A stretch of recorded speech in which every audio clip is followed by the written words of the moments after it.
tardes con con todo el auditorio virtual. Mi nombre es Martín Galosada, médico ginecobstetra del Hospital Cayetano Heredia, perteneciente al Departamento de Ginecobstetricia. Para el día de hoy, 13 de enero, estamos haciendo la presentación sobre fibroadenoma de mama, ¿no? El tema pendiente es el de fibroadenoma de mama. Bien. Adelante con la presentación.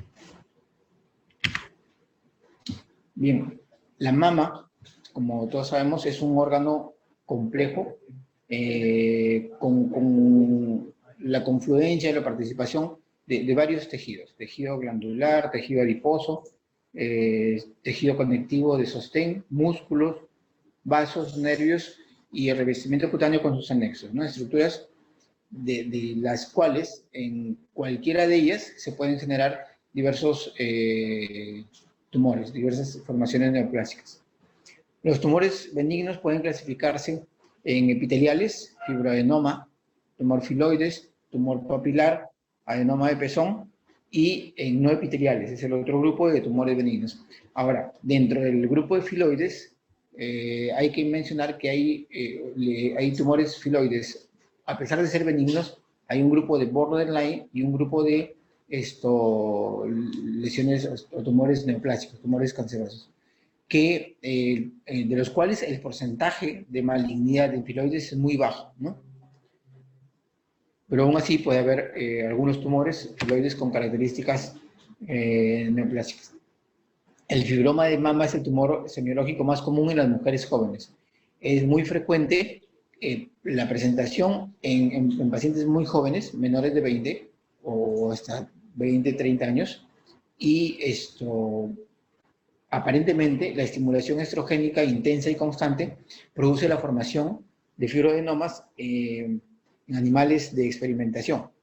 Entonces, es por eso que en algunos casos, cuando los tumores son hormonodependientes, de fibroadenomas, se sugiere que no haya uso de anticonceptivos, ¿no? Sobre todo los combinados, orales combinados o los de depósito, mensuales.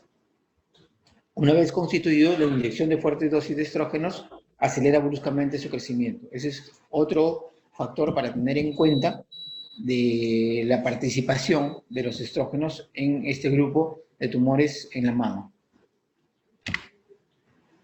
¿Cómo podemos determinar clínicamente si la patología por la que nos consulta la paciente es un fibroadenoma o no? Generalmente la paciente va a mencionar la presencia de un bulto, o a veces simplemente inicia con molestias de dolor en la mama. El fibroadenoma, como les dije, aparece en mujeres jóvenes en un periodo de gran dependencia hormonal, generalmente los periodos de edad fértil en la paciente. Sufre modificaciones de tamaño durante el embarazo y durante el ciclo menstrual también. Pueden haber, por eso la turgencia mamaria que presentan las pacientes durante los días menstruales y las molestias que se incrementan en ese momento del ciclo. Cuando se le hace biopsia durante el embarazo, se encuentran modificaciones del componente epitelial propio de una glándula mamaria gestante. Este tipo de fibroadenomas, que serían los del grupo de tumores benignos de origen epitelial, ¿no? Van a tener algunas modificaciones propias de la glándula mamaria de una mujer gestante. Bien, a veces el fibroadenoma es múltiple o bilateral, puede presentarse en ambas mamas, aunque con mayor frecuencia la presentación es unilateral, ¿no? En una sola mama, y que puede recidivar posteriormente, ¿ya? Nunca aparece después de la menopausia si nos dirigimos por el factor predisponente hormonal. Entonces, durante la menopausia, los estrógenos están disminuidos. Quizás esa es la causa que explique por qué en la menopausia no van a aparecer. Y bueno, se ha demostrado la presencia de receptores estrogénicos. Macroscópicamente, al examen físico, el fibroadenoma se presenta como un nódulo, es como una esfera o una lesión de forma ovoide, ¿no? Que a veces está multilobulada, es irregular, o está bien delimitada, es como si fuera un mioma, ¿no? Más o menos. Entonces, la ecografía va a permitir, ya lo vamos a ver, determinar con facilidad la identificación de estas lesiones. El tamaño es variable, por lo general mide entre 1 a 5 centímetros, aunque puede alcanzar los 6 u 8 centímetros. Cuando ya sea una lesión de crecimiento muy rápido y de tamaño mayor a 5 centímetros, ya podemos pensar en la probabilidad de un tumor filoides, ¿no? Sin descartar y sin descuidar la línea maligna del tumor filoides. Su consistencia es duroelástica y a veces dura, es de consistencia sólida, como tejido, como si fuera un mioma, como les digo. Y bueno, eso también para el momento del examen. La superficie es lisa, los bordes netos y al corte muestra un color blanco grisáceo. Bueno, esas son características macroscópicas de la lesión fibroadenomatosa en la mama. La superficie de corte presenta hendiduras más o menos profundas.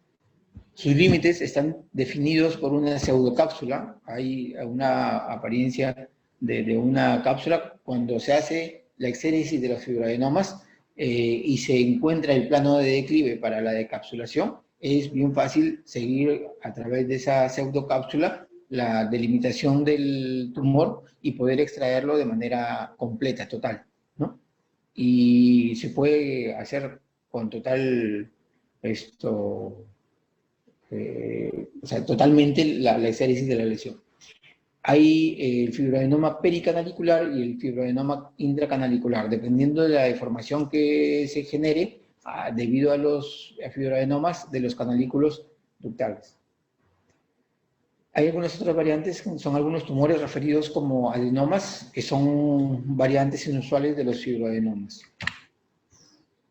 El adenoma tubular o adenoma puro, el fibroadenoma juvenil y el fibroadenoma galactóforo o fetal o de Ewing. Son algunas de las otras variantes que se pueden presentar. Clínicamente, la edad promedio de presentación entre 25 y 35 años. Es la edad promedio, el rango en el que se encuentra el mayor número de fibroadenomas. Pero en pacientes menores, pacientes jóvenes, menores de 20 años, también se puede presentar. Hay que tenerlo presente porque es un motivo de consulta en mamás con sus niñas adolescentes que están a veces ya presentando ese tipo de molestias y ese tipo de patologías. Y en la mayoría se diagnostica antes de los 30. El motivo más frecuente de consulta es el nódulo. El bulto que las pacientes presentan en la mama es básicamente lo que motiva la consulta y el diagnóstico después de la consulta. Se trata de un tumor mamario de fácil reconocimiento, duro elástico, de bordes netos, de superficie lisa y libre de los tejidos vecinos y con mucha movilidad. Se puede identificar la independencia de la masa, ¿no? Fácilmente al momento del examen. Y hay que recordar que el fibroadenoma no provoca adenopatía axilar.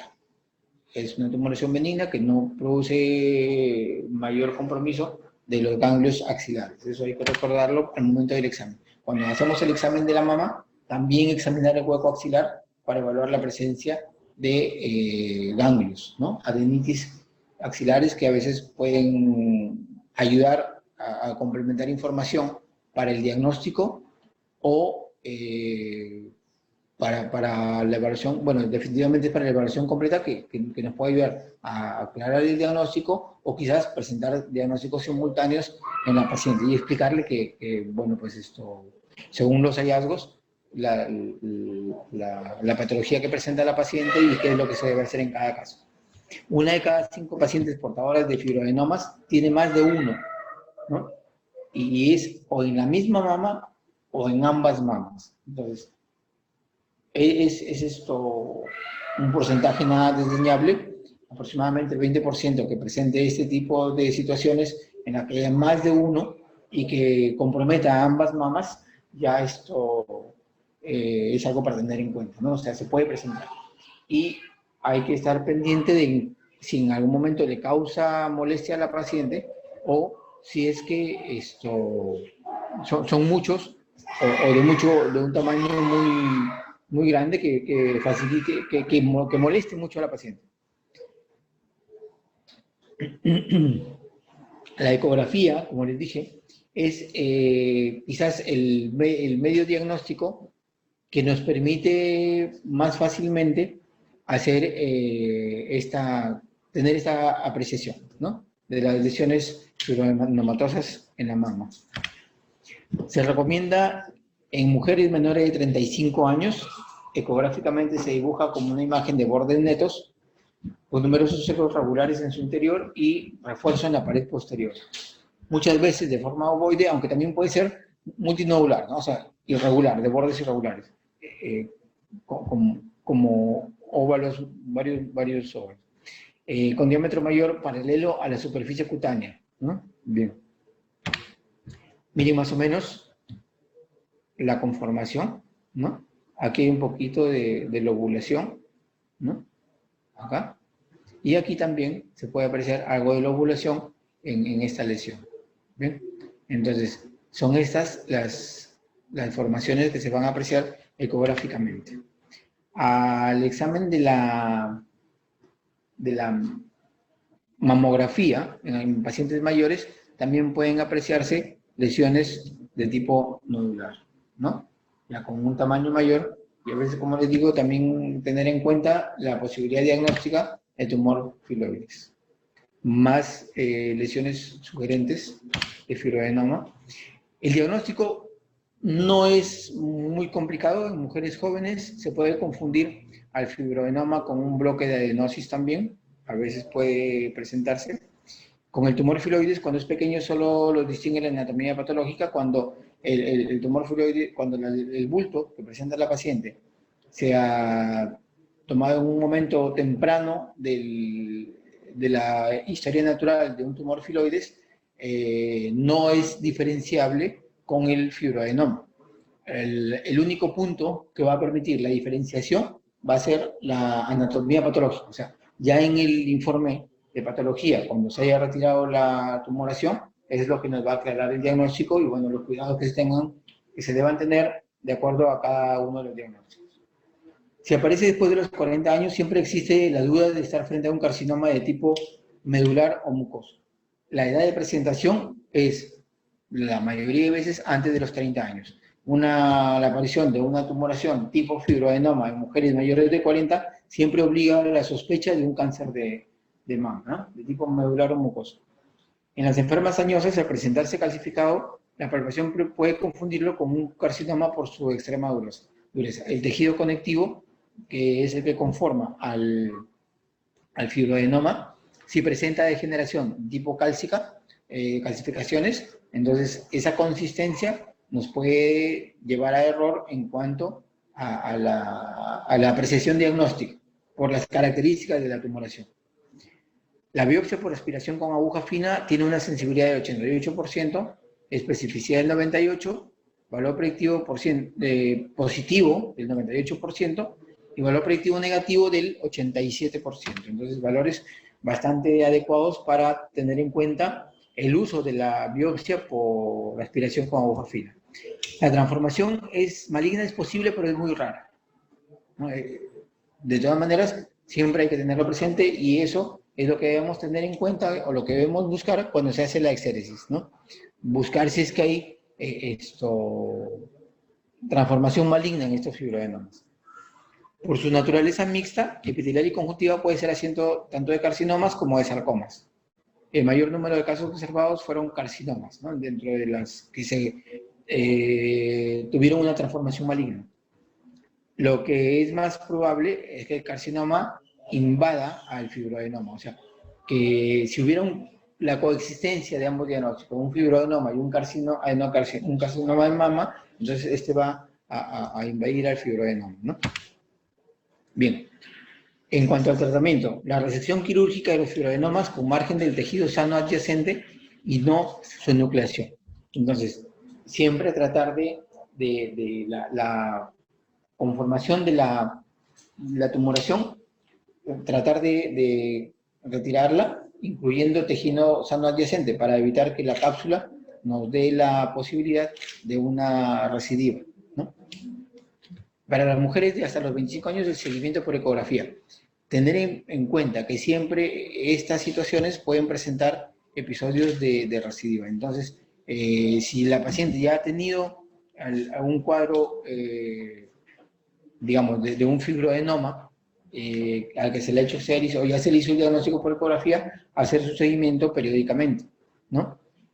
Entre los 25 y 35 la mamografía y la ecografía, pudiendo abstenerse de la cirugía si el nódulo se mantiene pequeño y estable, ¿ya? Pero en esos casos respaldados por una punción histológica o citológica. O sea, de todas maneras,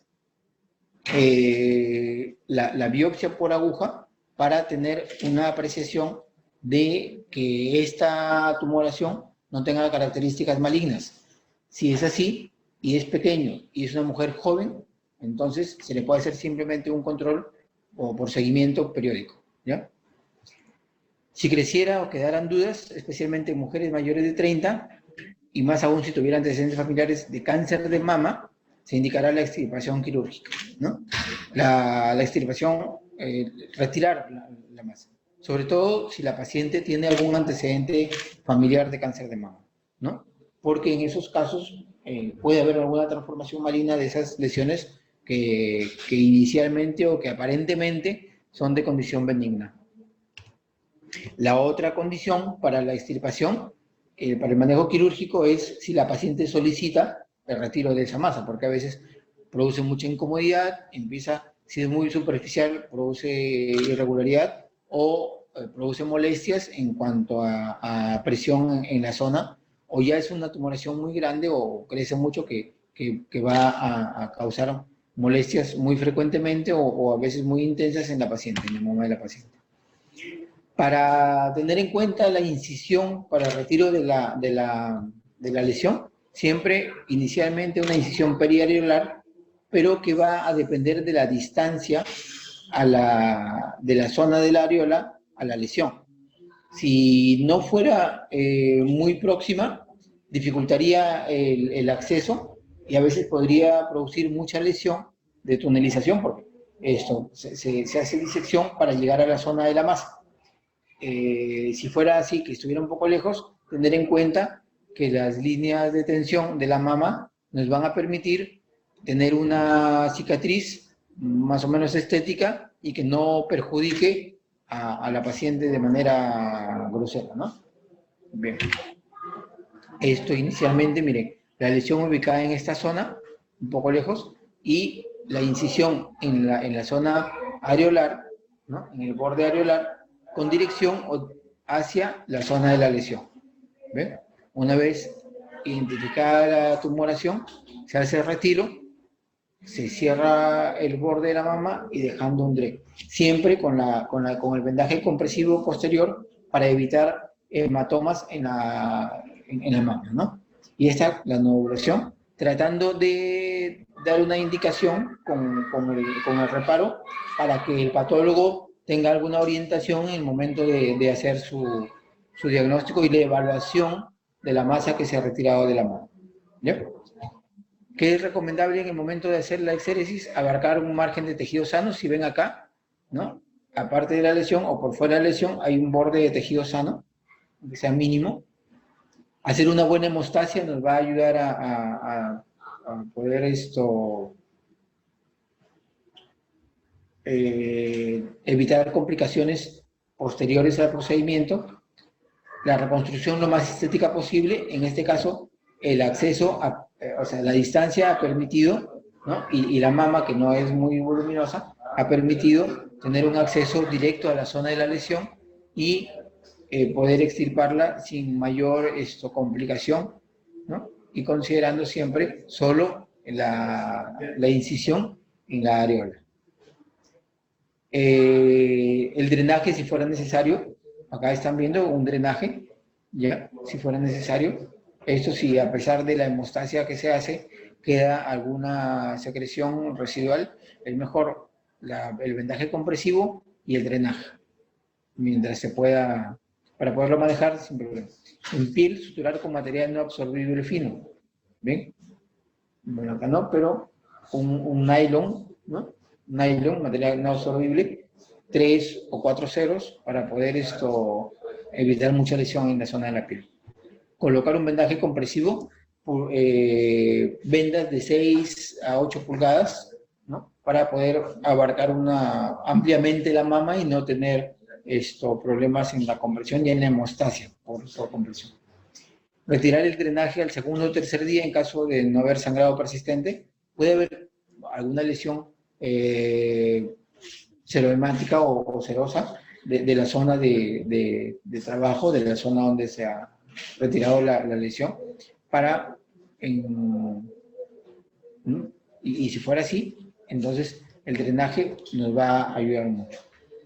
A retirar los puntos entre el quinto y el séptimo día, ¿no? En algunos casos, algunos proponen el retiro de los puntos hasta en los 10 días posteriores al procedimiento, ¿no? A la cirugía. Bien. Muchas gracias por su atención.